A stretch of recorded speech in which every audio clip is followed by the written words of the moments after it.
Love situation at present ಅಲ್ಲಿ ಹೇಗಿದೆ ಅನ್ನೋದನ್ನ ನೋಡೋಣ. ಸರೆಂಡರ್ ಕಾರ್ಡ್ ಅನ್ನ ತಗೊಂಡಿದ್ದೀನಿ. ಸರೆಂಡರ್ ಟು ಪ್ರಯರ್ ಅಂತ ಕೊಡ್ತಾ ಇದ್ದಾರೆ. ನೀವು ಪ್ರಯರಿನ ಕಡೆಗೆ ಹೆಚ್ಚು ಗಮನವನ್ನ ಕೊಡಿ, ಸ್ವಲ್ಪ ದೇವರ ಕಡೆಗೂ ಹೆಚ್ಚು ಗಮನವನ್ನ ಕೊಡ್ಬೇಕಾಗತ್ತೆ. ಯಾವಾಗ ನೀವು ದೇವರನ್ನ ತುಂಬಾ ಹೃದಯದಿಂದ ಪ್ರಾರ್ಥನೆಯನ್ನ ಮಾಡಿ ನನಗೆ ಸಹಾಯವನ್ನ ಮಾಡು ಅಂತ ಕೇಳ್ತಿರೋ, ಆಗ ಅದೆಲ್ಲ ಸಮಸ್ಯೆಗಳಿಂದ ನೀವು ಆಚೆ ಬರ್ತೀರಾ.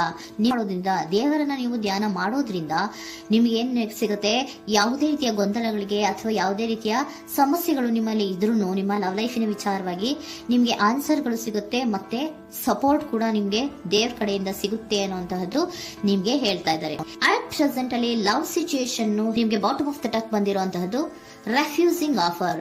ಯಾವುದೋ ಕೆಲವೊಂದು ನಿಮ್ಮ ಲವ್ ಲೈಫಿನ ವಿಚಾರವಾಗಿ ಆಫರ್ ಗಳನ್ನ ರೆಫ್ಯೂಸ್ ಮಾಡ್ತಾ ಇರುವಂತಹದ್ದು ಅಥವಾ ಮಿಸ್ಡ್ ಆಪರ್ಚುನಿಟಿ ಅನ್ನುವಂತಹದ್ದು ರೆಪ್ರೆಸೆಂಟ್ ಆಗ್ತಾ ಇದೆ. ಯಾಕೋ ನೀವು ಮಿಸ್ ಮಾಡ್ಕೋತಾ ಇದ್ದೀರಾ ಕೆಲವೊಂದು ಆಫರ್ಸ್ ಗಳನ್ನ ಅನ್ನುವಂಥದ್ದು ರೆಪ್ರೆಸೆಂಟ್ ಆಗ್ತಾ ಇದೆ. ಏನೋ ಒಂದು ರೀತಿಯ ಧ್ಯಾನ ಮಾಡ್ತಾ ಇರುವಂತದ್ದು, ಚಿಂತೆಯನ್ನ ಮಾಡ್ತಾ ಇರುವಂತದ್ದು ರೆಪ್ರೆಸೆಂಟ್ ಆಗ್ತದೆ. ಪಾಸ್ಟಿನಲ್ಲಿ ನಿಮ್ಮ ಲವ್ ಲೈಫಿನ ವಿಚಾರವಾಗಿ ಒಂದು ನ್ಯೂ ಐಡಿಯಾ ಇತ್ತು, ಏನೋ ಒಂದು ರೀತಿಯ ಹೊಸ ಐಡಿಯಾಗಳನ್ನ ಮಾಡ್ಕೊಂಡಿದ್ರಿ. ಲವ್ ಲೈಫಿನ ವಿಚಾರವಾಗಿ ನಿಮ್ಮ ಆಪರ್ಚುನಿಟಿ ಕೂಡ ಚೆನ್ನಾಗಿಯೇ ಇತ್ತು. ಆದ್ರೆ ನಿಮ್ಮ ಲವ್ ಲೈಫಿನ ವಿಚಾರದಲ್ಲಿ ಕಿಂಗ್ ಆಫ್ ಸೋರ್ಟ್ಸ್, ನೀವೇನನ್ನ ನಿಮ್ಮ ಲವ್ ಲೈಫಿನ ವಿಚಾರವಾಗಿ ಏನನ್ನ ಎಕ್ಸ್ಪೆಕ್ಟ್ ಮಾಡಿದೀರಾ ಪಾಸ್ಟಿನಲ್ಲಿ ಅಂದ್ರೆ, ಲವ್ ಲೈಫಿನಲ್ಲಿ ಒಂದು ಕ್ಲಿಯರ್ ಇರಬೇಕು, ಕ್ಲಾರಿಟಿ ಇರಬೇಕು, ಮತ್ತೆ ಯಾವುದೇ ವಿಚಾರ ಕೂಡ ನಿಮ್ಮ ಲವ್ ಲೈಫಿನ ವಿಚಾರದಲ್ಲಿ ಮುಚ್ಚು ಮರೆ ಅನ್ನೋದು ಇರಬಾರ್ದು. ಸ್ಪಷ್ಟವಾಗಿರ್ಬೇಕು, ಸ್ಪಷ್ಟವಾಗಿ ಹೇಳ್ಬೇಕು, ಏನ್ ಹೇಳ್ಬೇಕೋ ಅದು ಸ್ಪಷ್ಟವಾಗಿ ಹೇಳ್ಬೇಕು ಅನ್ನುವಂತಹದ್ದು ಎಕ್ಸ್ಪೆಕ್ಟ್ ಮಾಡುವಂತಹದ್ದು ಪ್ರೀತಿಯ ವಿಚಾರದಲ್ಲಿ. ಮತ್ತೆ ಕ್ಲಿಯರ್ ಆಗಿರ್ಬೇಕು. ಏನು ಅಂದ್ರೆ ನಿಮ್ಮ ಲವ್ ಲೈಫಿನಲ್ಲಿ ಒಂದು ಸ್ಟ್ರಾಂಗ್ ಆಗಿರ್ಬೇಕು, ಸ್ಟ್ರಾಂಗ್ ಬಾಂಡೇಜ್ ಇರಬೇಕು. ಮತ್ತೆ ಯಾವುದೇ ರೀತಿಯ ಚೈಲ್ಡಿಶ್ ಬಿಹೇವಿಯರ್ ಅನ್ನ ಮಾಡಬಾರ್ದು ಅನ್ನೋದು ಪಾಸ್ಟಿನಲ್ಲಿ ನೀವು ಎಕ್ಸ್ಪೆಕ್ಟ್ ಮಾಡಿರೋಂಥದ್ದು ರೆಪ್ರೆಸೆಂಟ್ ಆಗ್ತಾ ಇದೆ. ನೀವು ಅದೆಲ್ಲ ಎಕ್ಸ್ಪೆಕ್ಟ್ ಮಾಡಿದಾಗ ಯಾವಾಗ ನಿಮ್ಗೆ ಅದು ಸರಿ ಹೋಗಲ್ಲ ಅನಿಸ್ತೋ ಆಗ ನೀವು ಪ್ರೀತಿಯಿಂದ ಮುಂದೆ ಬಂದಿರುವಂತಹದ್ದು ಬಿಟ್ಟು ಮುಂದೆ ಬಂದಿರುವಂತಹದ್ದು ರೆಪ್ರೆಸೆಂಟ್ ಆಗ್ತದೆ.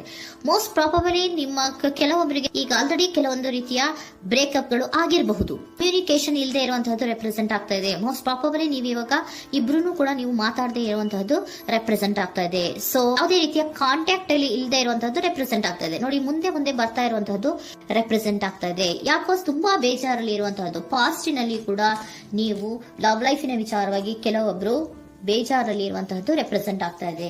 ಯಾಕೋ ಕ್ಲಾರಿಟಿ ಇಲ್ಲ, ಕ್ಲಿಯರ್ ಆಗಿರ್ಬೇಕು, ಸ್ಪಷ್ಟವಾಗಿರ್ಬೇಕು. ಏನ್ ಮಾತಾಡಿದ್ರು ಅದರಲ್ಲಿ ಯಾವುದೇ ರೀತಿಯ ಮುಚ್ಚುಮರೆ ಇರಬಾರ್ದು ಅನ್ನೋದು ನೀವು ಎಕ್ಸ್ಪೆಕ್ಟ್ ಮಾಡುವಂತಹದ್ದು. ಪಾಸ್ಟಿನಲ್ಲಿ ಕೂಡ ನಿಮ್ಗೆ ಸ್ವಲ್ಪ ಬೇಜಾರುಗಳಾಗಿರುವಂತಹದ್ದು ರೆಪ್ರೆಸೆಂಟ್ ಆಗ್ತಾ ಇದೆ. ಅಟ್ ಪ್ರೆಸೆಂಟಿನಲ್ಲಿ the moon card, 9 of sorts, 6 of sorts ಬಂದಿದೆ. ಮೂನ್ ಕಾರ್ಡ್ ಏನನ್ನ ರೆಪ್ರೆಸೆಂಟ್ ಮಾಡುತ್ತೆ? ಇಲ್ಯೂಷನ್ ಅನ್ನ ರೆಪ್ರೆಸೆಂಟ್ ಮಾಡುತ್ತೆ, ಕೆಲವೊಂದು ರೀತಿಯ ಭ್ರಮೆಗಳನ್ನ ರೆಪ್ರೆಸೆಂಟ್ ಮಾಡುತ್ತೆ, ಆತಂಕಗಳನ್ನ ರೆಪ್ರೆಸೆಂಟ್ ಮಾಡುತ್ತೆ.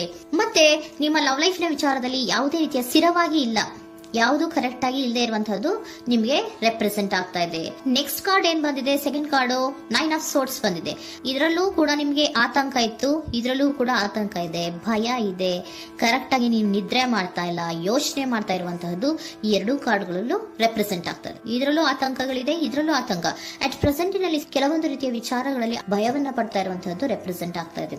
6 ಆಫ್ ಸೋರ್ಟ್ಸ್ ಕೂಡ ಏನಾಗ್ತಾ ಇದೆ? ಮೂವಿಂಗ್ ಆನ್, ಮುಂದೆ ಹೋಗ್ತಾ ಇರುವಂತಹದ್ದು, ಬೇಜಾರಿಂದ ನೀವು ಮುಂದೆ ಹೋಗ್ತಾ ಇರುವಂತಹದ್ದು ರೆಪ್ರೆಸೆಂಟ್ ಆಗ್ತಾ ಇದೆ. ಅಟ್ ಪ್ರೆಸೆಂಟಿನಲ್ಲಿ ಯಾವುದೇ ರೀತಿಯ ಸಮಾಧಾನದಿಂದ ಇದ್ದಿರುವಂತಹದ್ದು ಈ ರೀಡಿಂಗ್ ಗಳಲ್ಲಿ ಕಾಣಿಸ್ತಾ ಇಲ್ಲ.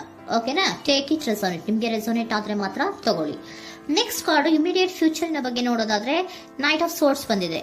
ಅಂದ್ರೆ ಈ ಕೆಲವು ಬೇಜಾರುಗಳಿಂದ ಏನ್ ಈ ಮೂವ್ ಆನ್ ಆಗ್ತಾ ಇದ್ದೀರಲ್ವಾ, ಕೆಲವೊಂದು ವಿಚಾರಗಳನ್ನ ಕ್ವಿಕ್ ಥಿಂಕಿಂಗ್ ಅನ್ನ ಮಾಡಿ ನೀವು ಮುಂದೆ ಬರುವಂತಹದ್ದು, ಕೆಲವೊಂದು ಆಕ್ಷನ್ಸ್ ಗಳನ್ನ ತಗೊಳ್ಳುವಂತಹದ್ದು ರೆಪ್ರೆಸೆಂಟ್ ಆಗ್ತಾ ಇದೆ. ನಿಮ್ಮ ಲವ್ ಲೈಫಿನ ವಿಚಾರವಾಗಿ ಕ್ವಿಕ್ ಥಿಂಕಿಂಗ್ ಅನ್ನ ಮಾಡಿ ಏನ್ ಮಾಡ್ಬೇಕು, ಹೇಗ್ ಮಾಡ್ಬೇಕು ಅಂತ ಕ್ವಿಕ್ ಥಿಂಕ್ ಅನ್ನ ಮಾಡಿ ನೀವು ಮುಂದೆ ಬರುವಂತಹದ್ದು, ಮತ್ತೆ ಕೆಲವೊಂದು ರೀತಿಯ ಆಕ್ಷನ್ ಗಳನ್ನ ತಗೋತಾ ಇರುವಂತಹದ್ದು ರೆಪ್ರೆಸೆಂಟ್ ಆಗ್ತಾ ಇದೆ.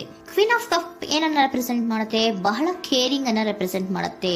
ಏನಿರ್ಬೇಕು ಲವ್ ಲೈಫಿನ ವಿಚಾರದಲ್ಲಿ? ನೋಡಿ, ನೀವು ನೋಡ್ತಾ ಇರೋದು ಹೇಗ್ ನೋಡ್ತಾ ಇದ್ದೀರಾ? ನಿಮ್ಮ ಲವ್ ಲೈಫಿನ ವಿಚಾರದಲ್ಲಿ ಏನಿರ್ಬೇಕು ಅಂತ ಎಕ್ಸ್ಪೆಕ್ಟ್ ಮಾಡ್ತೀರಾ? ಸ್ವಲ್ಪ ಸ್ಟೇಬಲ್ ಆಗಿರ್ಬೇಕು, ಬಹಳ ಕೇರಿಂಗ್ ಇರ್ಬೇಕು, ಎಮೋಷನಲ್ ಇರ್ಬೇಕು ಅದರಲ್ಲಿ ಅನ್ನುವಂಥದ್ದು ನೀವು ಎಕ್ಸ್ಪೆಕ್ಟ್ ಮಾಡುವಂಥದ್ದು. ಈ ನಿಯರ್ ಫ್ಯೂಚರ್ ನಲ್ಲಿ ನೀವು ಆ ರೀತಿ ಎಕ್ಸ್ಪೆಕ್ಟ್ ಮಾಡುವಂತಹದ್ದು. ನೆಕ್ಸ್ಟ್ ಕಾರ್ಡ್ ಬಂದಿರುವಂತಹದ್ದು ಏರೋಫೆಂಟ್ ಕಾರ್ಡ್ ಬಂದಿದೆ. ಏರೋಫೆಂಟ್ ಕಾರ್ಡ್ ಏನನ್ನ ರೆಪ್ರೆಸೆಂಟ್ ಮಾಡುತ್ತೆ?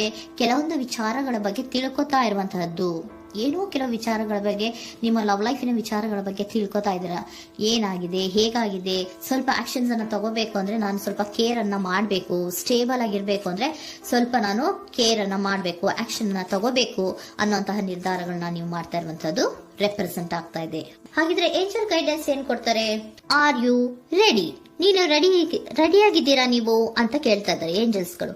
ಅಂದ್ರೆ ಏನು, ನೀನ್ ಇಲ್ಲೇ ಕುತ್ಕೊಂಡು ಅಳ್ಕೊಂಡು ಬೇಜಾರ್ ಮಾಡ್ಕೊಂಡು ಕುತ್ಕೊಳ್ಳೋದು ಬೇಡ, ಸ್ವಲ್ಪ ನೀನು ಮುಂದೆ ಮೂವ್ ಆಗು. ಅಲ್ಲಿರೋದ್ರಿಂದ ಏನು ಪ್ರಯೋಜನ ಇಲ್ಲ. Are you ready? ನೀವು ರೆಡಿ ಆಗಿದ್ದೀರಾ? With in the next few weeks, ಕೆಲವೊಂದು ವೀಕ್ಗಳಲ್ಲಿ, ಕೆಲವೊಂದು ವಾರಗಳಲ್ಲಿ ನೀವು ಏನಾಗ್ತೀರಾ? ಅಬಂಡೆನ್ಸ್, ಸಾಮರಸ್ಯ ಅನ್ನೋದು ಇರುತ್ತೆ.